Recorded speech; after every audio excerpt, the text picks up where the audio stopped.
कहानी के second part में हम देखते हैं बुसान में फिल्म की शूटिंग चल रही होती है और यूरी की मुलाकात उसके ही एक्स बॉयफ्रेंड से होती है। दोनों एक दूसरे को देख के शॉक हो जाते हैं। तब एक्स बॉयफ्रेंड को डायरेक्टर बुला रहा होता है। एक्स बॉयफ्रेंड स्माइल के साथ कहता है, मैं आ रहा हूँ अभी। वो जाने से पहले एरोगेंटली कहता है, लगता है तुम्हें फिर से कोई माइनर रोल मिला है, अपना मुंह बंद रखना। मैं नहीं चाहता मेरा नाम किसी तुम जैसे पर्सन से जुड़े। समझ आया? यूरी अपनी मैनेजर फ्रेंड से पूछती है, ये क्या हो रहा है? तब मैनेजर बताती है, चांग ह्यून चो को रिप्लेस कर दिया गया है एक्स बॉयफ्रेंड से। मतलब कि इस मूवी में एक्स बॉयफ्रेंड मेन लीड होगा। यूरी पूछती है, ऐसा कैसे हो सकता है? मैनेजर बोलती है, उसकी वाइफ के बैकग्राउंड के कारण उसे इतनी आसानी से ये रोल मिल गया। तब यूरी एक्स बॉयफ्रेंड की बात को याद करती है जब वो कह रहा था कि उसके फादर इन लॉ एक प्रेसिडेंशियल इलेक्शन कैंडिडेट हैं। यूरी डिसअपॉइंट हो जाती है। तब अपनी स्ट्रेंथ गैदर करके कहती है, मैं क्यों उसे अवॉइड करूं?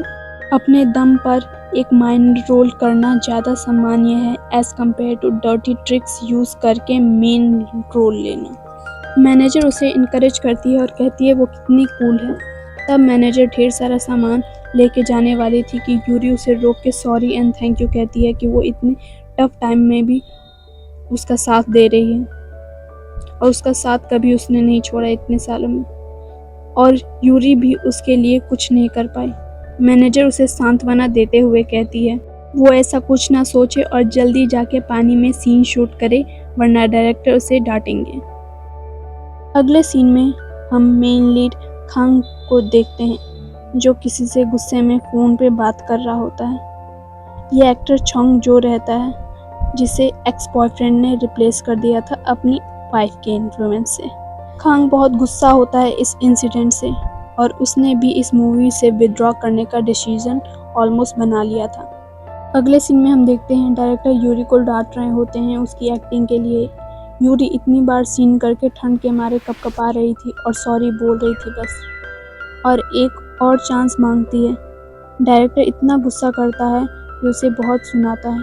तब असिस्टेंट डायरेक्टर उसको रोकता है और थोड़ा ब्रेक लेने को बोलता है। तब डायरेक्टर उसे 20 मिनट का ब्रेक देता है। वो भी अभी भी गुस्से में था।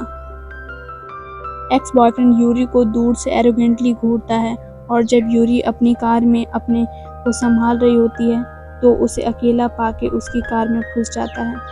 तब हम मेन लीड खांग को देखते हैं जो डायरेक्टर के पास जाने वाला था। तब उसका मैनेजर उसे रोकता है। खांग कहता है, मैं डायरेक्टर को काम डाउन करने जा रहा हूँ। पता चला कि जो एक्ट्रेस सूजी के लिए एक्ट करने वाली थी वो ऑलमोस्ट मरते मरते बची है। डायरेक्टर को अपनी लिमिट्स पता होनी चाहिए इतनी ठंड में ऐसा सीन कराते समय। तब सीन शिफ्ट होता है यूरा की कार में जहां एक्स बॉयफ्रेंड एरोगेंटली उसे उसके रोल के लिए मॉक कर रहा होता है। कहता है, मुझे पता है तुम कोई फेमस एक्ट्रेस नहीं हो, बट तुम अपने फर्स्ट सीन में मरने वाला रोल करोगी ये नहीं सोचा था। हाँ, मैं तुम्हें कोई दूसरा रोल दिलाने में हेल्प कर सकता हूँ। आखिर जो हमारा पास्ट था उसके लिए इतना तो कर ही सकता हूँ मैं। उसे वो गुस्से से मना करती है।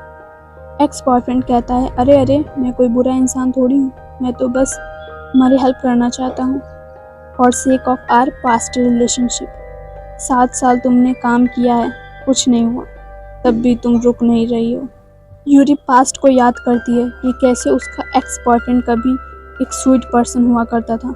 क्या वो हमेशा से ही ऐसा था? उसे विश्वास नहीं होता। यूरी एक्स बॉयफ्रेंड से आखिरी बार पूछती है कि उसने कभी उसे थोड़ा भी प्यार किया आज तक। एक्स बॉयफ्रेंड फूट फूट कर हंसने लग जाता है। मैं तो तुम्हारे साथ खेल रहा था। वो पूरे 8 महीने मेरे जैसा कोई पेशेंट इंसान ही तुम्हारे साथ रह सकता है। कोई और होता तो तुम्हें तो 1 महीने में डंप कर चुका होता। तुम एक एरोगेंट लड़की हो, बल्कि तुम्हारे पास कोई पैसा या बैकग्राउंड भी नहीं।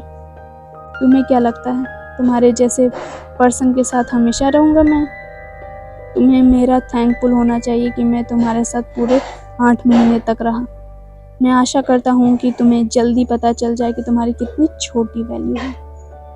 यूरा एक्स बॉयफ्रेंड की ये बात सुनकर शॉक्ड हो जाती है और हर्ट भी, कि जो पर्सन कभी इतना जेंटल हुआ करता था वो इतना डिस्गस्टिंग भी हो सकता है। एक्स बॉयफ्रेंड के जाने के बाद यूरा कार से निकलकर वहीं बैठ के रोने लग जाती है।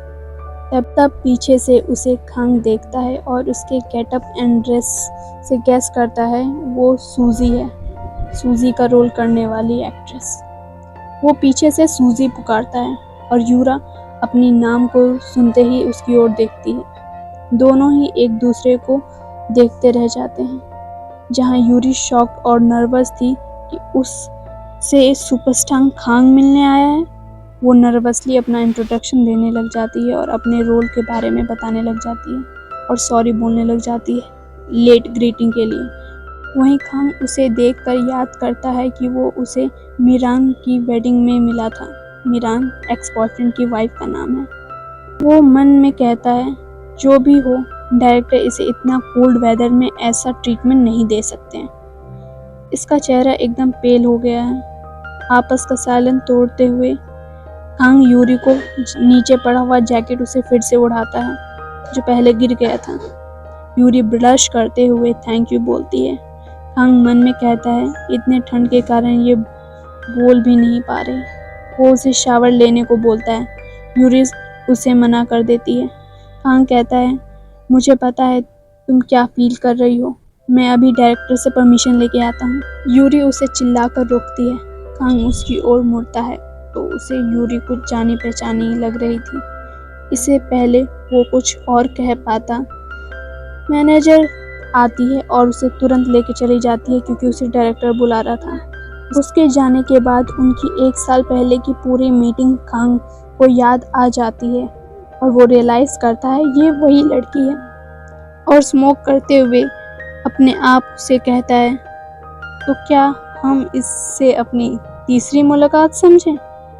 मैं नहीं जानता कुछ यूरा हुआंग के बारे में, बट वो हमेशा जब भी मिलती है हमेशा रोते हुए ही मिलती है।